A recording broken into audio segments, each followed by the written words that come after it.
అద్భుతమైన నగరం, 12 అడుగుల మనుషులు, 100 జీవించే తెగ, సాధారణ ప్రపంచానికి దూరంగా గోప్యంగా తమ విశిష్టతను ఉనికిని కాపాడుకుంటున్న జాతి, నమ్మలేని జీవన ప్రమాణాలు, అద్భుతమైన శక్తులు.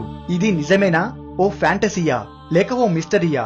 100 ఏళ్ల నుంచి చాలా మందిని ఆకర్షిస్తున్న ఆ నగరం ఎక్కడుంది?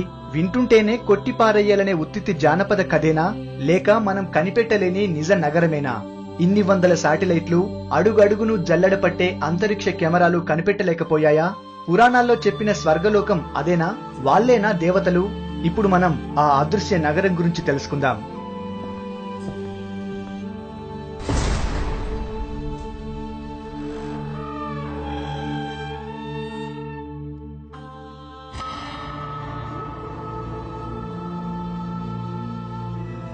ఆ ప్రాంతం పేరు శంబాలా, ఒక హిడెన్ సిటీ. హిమాలయ ప్రాంతాల్లో ఉందని ఒక వాదన.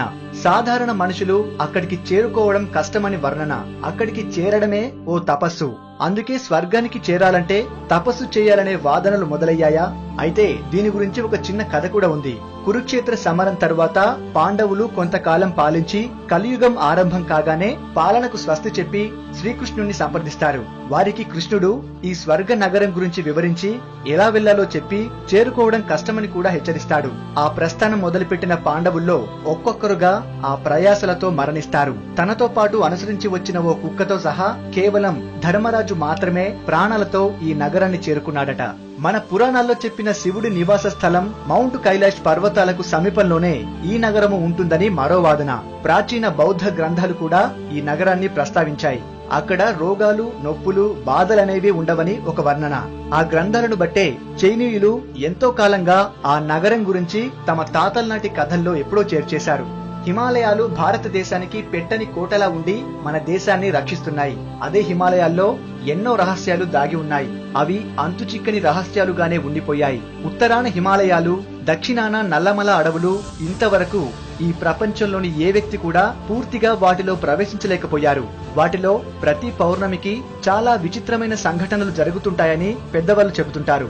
అటువంటి వాటిలో చాలా ప్రముఖమైంది శంబాలా నగరం. మన పురాణాలు తెలియజేస్తున్న హనుమంతుడు కూడా హిమాలయాల్లో యతి రూపంలో ఇక్కడే ఉన్నట్టు తెలుస్తోంది.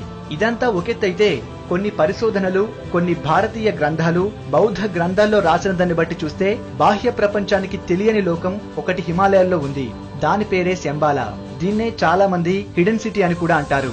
ఎందుకంటే వందలు, వేల మైళ్ల విస్తీర్ణంలో ఉన్న హిమాలయాల్లో ఎక్కడో మనుషులు చేరుకోలేని చోట ఆ నగరం ఉంది. అది అందరికీ కనిపించదు. అది కనిపించాలన్నా, చేరుకోవాలన్నా మనం ఎంతో శ్రమించాలి. మానసికంగా, శారీరకంగా కష్టపడాలి. అంతో ఇంతో యోగం కూడా ఉండాలట ఆ నగరాన్ని వీక్షించాలంటే. ఎందుకంటే అది అతి పవిత్రమైన ప్రదేశమని, ఎవరికి పడితే వారికి కనిపించదని అంటారు. అక్కడ దేవతలు సంచరిస్తారని, ధర్మం 4 పాదాల మీద నడుస్తుంది అని చెబుతారు. ఉత్కృష్ట సాంప్రదాయాలకు అలవాలమైన ఆ నగరం గురించి కొంతమంది పరిశోధకులు తమ జీవితాన్ని ధారపోసి కొన్ని విషయాలు మాత్రం సేకరించగలిగారు. సాక్షాత్తు శివుడు కొలువుండే మౌంట్ కైలాష్ పర్వతాలకు దగ్గరలో ఎక్కడో పుణ్యభూమి శంబాలా ఉంటుందని, ఆ ప్రదేశమంతా అద్భుతమైన సువాసన అలుముకొని ఉంటుందని అంటారు. పచ్చని ప్రకృతి నడుమ ఉండే శంబాలను వీక్షించడం అంటే మధురానుభూతి కలిగిస్తుందని చెబుతారు. బౌద్ధ గ్రంథాలను బట్టి శంబాలా చాలా ఆహ్లాదకరమైన చోటు. ఇక్కడ నివసించే వారు నిరంతరం సుఖ సంతోషాలతో, ఆయురారోగ్యాలతో ఉంటారు. పాశ్చాత్యులు ఆ ప్రదేశాన్ని ది ఫర్బిడెన్ ల్యాండ్ అని, the land off white waters అని అంటారు. చైనీయులకు కూడా శంబాలా గురించి తెలుసు. లోకంలో పాపం పెరిగిపోయి అంత అరాచకత్వం తాండవిస్తున్న సమయంలో శంబాలాలోని పుణ్యపురుషులు లోకాన్ని తమ చేతుల్లోకి తీసుకుంటారని, అప్పట్నుంచి ఈ పుడమి పైన కొత్త శకం ప్రారంభమవుతుందని కొన్ని గ్రంథాలు చెబుతున్నాయి. ఆ కాలం 2424లో వస్తుందని కొన్ని గ్రంథాలు ఇప్పటికే తెలియజేశాయి. ఈ శంబాలాలో నివసించేవారు ఎలాంటి రుగ్మతలు లేకుండా జీవిస్తారని, వారి ఆయువు మామూలు ప్రజల కంటే రెట్టింపు ఉంటుందని, వారు మహిమాన్వితులని అనేక గ్రంథాలు, యోగులు, పుణ్యపురుషుల ద్వారా తెలుసుకున్న రష్యా 1920లో శంబాలా రహస్యాన్ని తెలుసుకోవడానికి తన మిలిటరీ ఫోర్స్ ను పంపి పరిశోధనలు చేయించింది. అప్పుడు శంబాలాకు చేరుకున్న రష్యా మిలిటరీ అధికారులకు అనేక ఆశ్చర్యకరమైన విషయాలు తెలిసాయి. అక్కడి యోగులు, గురువులు దాని పవిత్రత గురించి తెలిపారు. ఈ విషయాన్ని తెలుసుకున్న హిట్లర్ 1930లో శంబాలా గురించి తెలుసుకోవడానికి, పరిశోధించేందుకు ప్రత్యేక బృందాలని పంపించాడు. ఆ బృందానికి నాయకత్వం వహించిన హెన్రిచ్ హిమ్లర్ కూడా అక్కడ గొప్పదనం తెలుసుకుని దేవతలు సంచరించే ఆ పుణ్యభూమి భువిపైన ఏర్పడ్డ స్వర్గమని హిట్లర్ కి చెప్పాడు.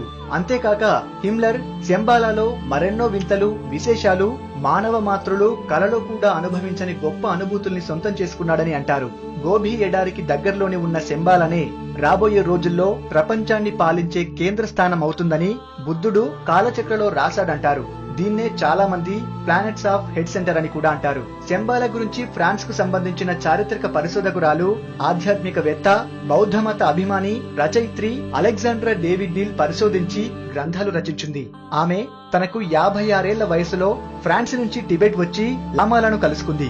వారి ద్వారా శంబాలా గురించి తెలుసుకుని అక్కడికి వెళ్లి మహిమాన్వితుల ఆశీస్సులు తీసుకోవడం వల్లనే ఆమె ఏకంగా 101 సంవత్సరాలు బతికిందని, అంతేకాకుండా పాశ్చాత్య దేశాల నుంచి వచ్చి టిబెట్ లో కాలు మోపిన తొలి యూరోప్ వనిత ఆమె. అలాగే షాంఘై నగరానికి చెందిన పరిశోధకుడు డాక్టర్ లాయోసిన్ కూడా శంబాలాపై చాలా పరిశోధన చేశాడు. ఆయన తన పరిశోధన గురించి చెబుతూ శంబాలా అనేది భూమి నుంచి స్వర్గానికి వేసిన వంతెన అంటూ పేర్కొన్నారు. ఆ ప్రాంతం ప్రపంచంలో ఏ ఇతర ఆధునిక ప్రాంతానికి తీసిపోదని తెలిపాడు. అక్కడి వారు టెలిపతితో ప్రపంచంలోని ఎక్కడి వారితోనైనా సంభాషించగలరని, ఎక్కడ జరుగుతున్న అభివృద్ధి అయినా విధ్వంసమైనా క్షణాల్లో వారికి తెలిసిపోతుందని తెలిపారు. శంబాలా 8 రేకుల భారీ కలువ పువ్వు ఎలా ఉంటుందో ఆ ఆకారంలో ఆ నగరం ఉంటుందని తెలిపాడు. హిట్లర్ తన ఆర్మీని అక్కడకు పంపి చాలా విషయాలు సేకరించాడు. అతనికి అద్భుతాలు అంటే చాలా ఇష్టం. అందుకే అతను వియన్నాలో మంత్ర, యోగ విద్యలు నేర్చుకున్నాడు. ఆ ఆసక్తితోనే అతను కొంత సంస్కృతం కూడా నేర్చుకున్నాడని అంటారు. శంబాలా గురించి ఎక్కువ సంఖ్యలో రాయబడిన సంస్కృత గ్రంథాలను అధ్యయనం చేయడానికి అతను సంస్కృతం నేర్చుకున్నట్టు, ఆ కారణంగానే అతను తరువాత స్వస్తిక్ ముద్రను వాడేవాడని అంటారు. ప్రపంచం మొత్తాన్ని తన ఆధీనంలోకి తెచ్చుకోవాలి అనుకున్న హిట్లర్ కొంతమంది రహస్య అనుచరులతో కలిసి శంబాలాకు పయనం కట్టాడని, అక్కడి ఆధ్యాత్మికవేత్తలతో కలిసి వారి సాయంతో ప్రపంచాన్ని తన గుప్పిట్లోకి తెచ్చుకునేందుకు ప్రయత్నించాడని అంటారు. పురాతన విజ్ఞాన శాస్త్రవేత్త మేడం బ్లవెట్స్కీ ఈ విషయాలను ప్రపంచానికి వెల్లడించినప్పుడు విశ్వ మానవులు అంతా షాక్ తిన్నారు. అయితే హిట్లర్ పన్నాగాన్ని శంబాలా ఆధ్యాత్మికవేత్తలు పడనివ్వలేదు. దాంతో చేసేదేమీ లేక హిట్లర్ ఒట్టి చేతులతో వెనక్కి తిరిగాడు. వెనకటి కాలానికి చెందిన లామా మింగ్యూర్ డోండాప్ చెప్పిన దాని ప్రకారం శంబాలా ప్రజలు దాదాపు 12 అడుగుల పొడవుంటారు. విష్ణువు కూడా తన 10వ అవతారమైన కల్కి కూడా శంబాలా నుంచే వస్తాడని తెలిపాడు. మామూలుగా కనిపించని శంబాలాకి చేరుకోవడానికి బౌద్ధ గ్రంథాలలో కొన్ని ఆధారాలు ఇవ్వబడ్డాయి. దాని ప్రకారం హిమాలయాల్లో ఎక్కడ ఉందో తెలియని శంబాలా నగరం చేరుకోవడానికి చాలా ప్రయాసపడాలి. అలా ప్రయాణం సాగిస్తుండగా తొలుత అంతూ దరి లేని ఎడారి వస్తుంది. అదే గోబీ ఎడారి. దాన్ని కూడా దాటిన తర్వాత పర్వతాలు ఎదురవుతాయి. వాటిని కూడా దాటి హిమాలయాల నడిబొడ్డుకు రావాలి. అప్పుడు కూడా శంబాలా కనిపిస్తుంది అని చెప్పలేం. ఎందుకంటే ఆధ్యాత్మిక ధోరణి లేని వారు, పాపకర్మల ఫలం అనుభవిస్తున్న వారికి హిమ సమూహాల నడుమ కేవలం మంచు దిబ్బలు, దట్టమైన మేఘాలు, కొండలు, కోణలు మాత్రమే కనిపిస్తాయి. అక్కడి అసాధారణమైన వాతావరణం వల్ల శంబాలా సంగతి అటుంచి మృత్యువు సంభవిస్తుందని బౌద్ధ గ్రంథాలు తెలుపుతున్నాయి.